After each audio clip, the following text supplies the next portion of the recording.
Day 3 of doing art bad until I have 100 players. I'm recording this on the same day as day 2 because I run 2 games tomorrow and I'm not going to have time to do anything else. There are a handful of standout cities in this setting like Tareth and the Everdark and South Diaz. But the trouble with these small locations is that it's hard to communicate a unique feel for something on this scale. So today I'm going to do a city in a region called the Sunrock Plains called the City of Unbroken Glass. I don't have a lot of strong ideas about what this city is supposed to be, but let's erase our reference lines and do it. My first step to help me envision what this is going to be is just to put down a cube. It gives me a sense of what the relative size of the structure is going to be compared to other locations on the map. And in my head, I can begin to visually, imaginarily chip away from this cube to find some kind of shape within.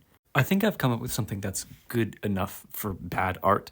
I sketched out this idea, or experimented with this idea of like a flower and these 2 towers. And then I tried to recreate that idea and put it on a sort of cliffside and add some other outer panels and little buildings. And I did manage to do it absolutely worse than I did here. But I think they call that in the business fulfilling the premise of the show.